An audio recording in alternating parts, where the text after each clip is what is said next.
teman-teman, perkenalkan nama saya Ria Fitrianingsih.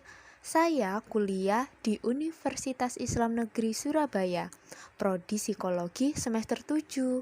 Kali ini saya akan menyampaikan materi mengenai macam-macam model dan metode pelatihan untuk pekerja atau tenaga kerja.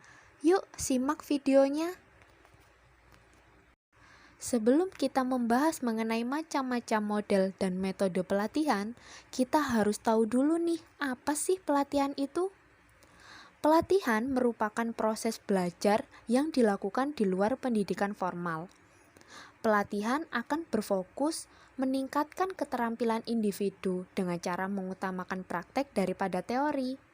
Kemudian, pelatihan juga dilakukan dengan proses yang relatif singkat. Sekarang kita akan membahas mengenai model pelatihan yang pertama. Yang pertama adalah model pelatihan berdasarkan kebutuhan pelatihan atau disebut dengan training need atau assessment. Yang pertama terdapat model induktif. Model induktif ini digunakan untuk mengidentifikasi jenis kebutuhan belajar yang bersifat kebutuhan terasa atau feel needs atau kebutuhan belajar dalam pelatihan yang akan dirasakan langsung oleh peserta pelatihan. Langkah-langkah dalam model induktif yang pertama, pengukuran kemampuan peserta latihan. Jadi, kemampuan dari peserta pelatihan harus diukur terlebih dahulu. Yang kedua, pengelompokan kemampuan dalam kawasan program pelatihan. Setelah kemampuan peserta latihan diukur, harus dikelompokkan sesuai dengan kemampuannya masing-masing. Kemudian yang ketiga, membandingkan kemampuan peserta dengan materi pelatihan. Lalu yang keempat, menetapkan kesenjangan kemampuan keterampilan. Yang kelima, mengembangkan proses pelatihan atau disebut dengan proses belajar. Kemudian yang keenam, melaksanakan pelatihan atau pembelajaran. Kemudian yang terakhir, penilaian dari proses pembelajaran. Model yang kedua adalah model deduktif. Model deduktif ini dilakukan secara deduktif. Digunakan untuk mengidentifikasi kebutuhan pelatihan yang dilakukan secara umum dengan sasaran yang luas. Apabila akan menetapkan kebutuhan pelatihan untuk peserta pelatihan yang memiliki karakteristik yang sama, maka pelaksanaan identifikasinya dilakukan pengajuan pertimbangan kepada semua peserta pelatihan atau sasaran pelatihan. Hasil identifikasi diduga dibutuhkan untuk keseluruhan peserta pelatihan yang mempunyai ciri-ciri yang sama. Langkah-langkah yang dilakukan dalam pelatihan model deduktif ini dilakukan secara massal kepada 3 pihak sasaran, yaitu yang pertama, keluarga peserta pelatihan atau anggota masyarakat lain yang berkepentingan dengan pelatihan. Yang kedua, pelaksana dan pengelola pelatihan seperti kepala, penyelenggara, pelatih, dan lain-lain. Sasaran ini memiliki pengalaman tentang wujud penyelenggaraan pelatihan yang telah diselenggarakan serta berbagai hal yang berkaitan dengan aspek-aspek kegiatan pelatihan. Kemudian yang ketiga, peserta pelatihan. Untuk setiap jenis materi pembelajaran yang akan dilakukan di dalam kelas, sasaran ini ditetapkan untuk mencocokkan keinginan dan kemampuan pelatih dalam mengembangkan proses dan materi pelatihan atau proses pembelajaran. Model yang ketiga adalah model klasik. Model klasik ini ditujukan untuk menyesuaikan bahan belajar yang telah ditetapkan dalam kurikulum atau program belajar dengan kebutuhan belajar yang dirasakan oleh peserta pelatihan.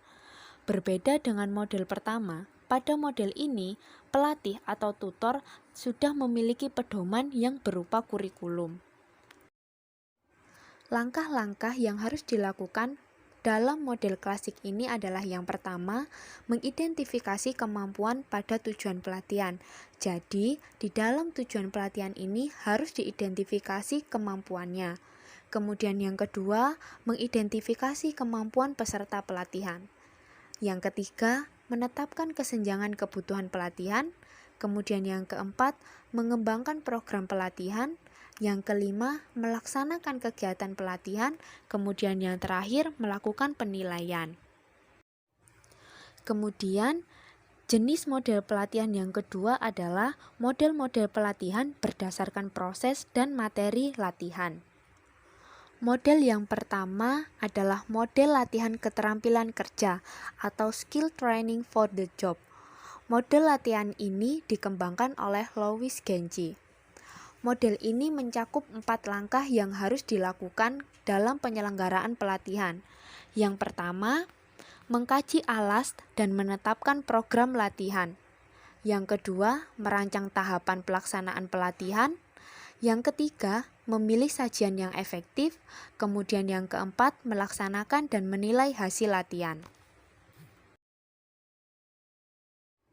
Model yang kedua adalah model pengembangan strategi latihan yang dikemukakan oleh Otto dan Glaser. Model ini terdiri dari 5 langkah. Yang pertama, menganalisis masalah latihan. Yang kedua, merumuskan dan mengembangkan tujuan-tujuan latihan. Yang ketiga, memilih bahan latihan, media belajar, metode, dan teknik latihan. Keempat, menyusun kurikulum dan unit, mata latihan, dan topik latihan. Kemudian yang kelima, menilai hasil latihan. Model yang ketiga adalah model rancang bangunan latihan dan evaluasi yang dikembangkan oleh Parker. Model ini itu memiliki 7 tahapan, yaitu yang pertama, menganalisis kebutuhan-kebutuhan latihan. Yang kedua, mengembangkan tujuan-tujuan latihan. Yang ketiga, merancang kurikulum latihan. Yang keempat, merancang dan memilih latihan. Kelima, merancang pendekatan evaluasi latihan. Kemudian yang keenam, melaksanakan program latihan. Dan yang terakhir, mengukur hasil latihan. Tahapan-tahapan ini merupakan kegiatan yang saling berhubungan dan harus berurutan. Nah, tadi kita sudah membahas mengenai macam-macam model pelatihan. Sekarang kita akan membahas mengenai metode-metode pelatihan. Sebelum kita memasuki materi, kita harus tahu nih, apa sih metode pelatihan itu? Metode pelatihan merupakan cara yang ditentukan untuk menjalankan suatu rencana program pelatihan. Charrington mengatakan bahwa terdapat 2 metode. Yang pertama, on the job training. Kemudian yang kedua, off the job training. Yang pertama ada on the job training. Yang dimaksud dengan on the job training adalah pekerja atau calon pekerja akan ditempatkan secara langsung pada pekerjaan yang sebenarnya. Namun harus tetap diberi arahan dan pengawasan oleh seseorang yang sudah berpengalaman atau supervisor. On the job training ini digunakan untuk meningkatkan keterampilan, pengetahuan, kebiasaan, dan juga sikap dalam bekerja. Di dalam on the job training terdapat 3 metode yang bisa dilakukan. Yang pertama, pelatihan instruksi kerja. Jadi, karyawan akan langsung belajar menjalankan pekerjaannya. Kemudian, yang menjadi instruktur bisa pelatih khusus, supervisor, atau rekan kerja yang berpengalaman. Metode yang kedua adalah rotasi jabatan. Jadi, karyawan berpindah-pindah dari satu jabatan ke jabatan lainnya. Hal ini penting untuk membuat karyawan ahli dalam berbagai pekerjaan, sehingga bisa cepat menggantikan karyawan lain yang sedang cuti, absen, diberhentikan, atau mengundurkan diri. Kemudian yang ketiga, magang dan coaching. Dengan magang, karyawan akan belajar pada karyawan lain yang lebih berpengalaman, meskipun bisa juga dikombinasikan dengan pelatihan di kelas di luar jam kerja. Kemudian, coaching ini itu juga mirip dengan magang, karena seorang coach atau pembimbing berusaha memberikan contoh yang bisa ditiru oleh karyawan yang sedang dilatih atau sedang train. Coaching biasanya dilakukan langsung oleh supervisor atau manajer dari karyawan yang bersangkutan. Kemudian yang kedua, ada off the job training. Off the job training adalah pelatihan yang dilakukan saat karyawan tidak melaksanakan pekerjaan rutinnya. Kemudian terdapat 7 metode yang bisa dilakukan dalam off the job training. Yang pertama, ceramah dan presentasi video. Ceramah dan metode off the job lainnya lebih mengandalkan komunikasi dibandingkan contoh. Ceramah adalah cara yang populer dan bisa mengatur bahan belajar untuk disampaikan dengan baik. Namun, partisipasi, umpan balik, kecepatan transfer, dan pengulangannya sering kali rendah.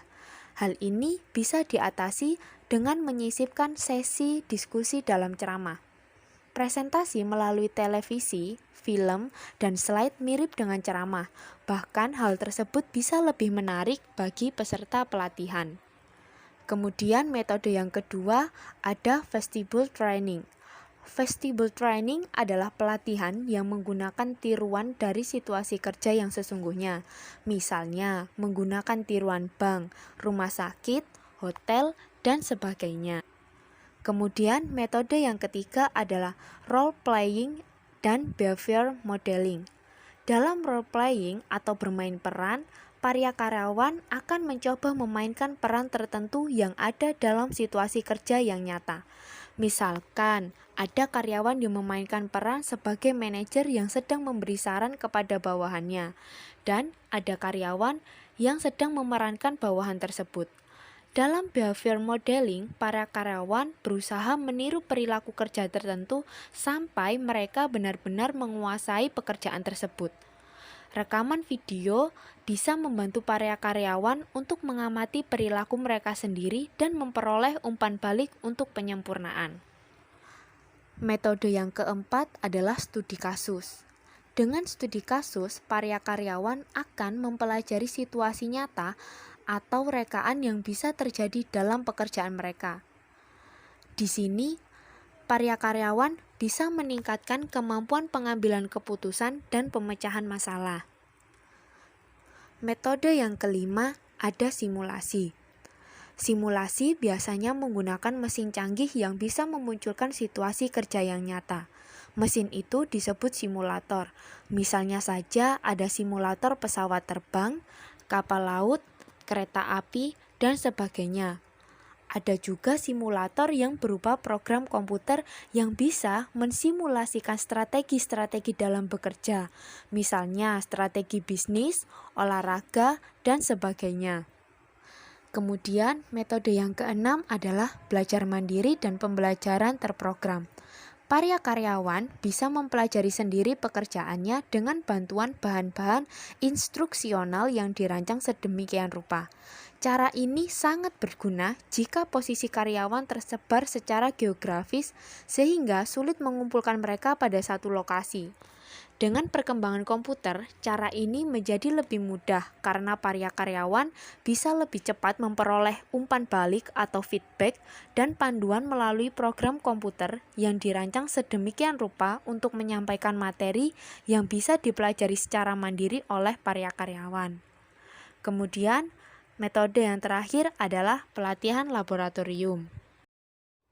Nah, itu tadi teman-teman. Penyampaian materi mengenai macam-macam model pelatihan dan juga metode-metode pelatihan. Semoga materi ini bisa bermanfaat untuk kita semua. Sekian yang bisa saya sampaikan. Kurang lebihnya saya mohon maaf. Wassalamualaikum warahmatullahi wabarakatuh.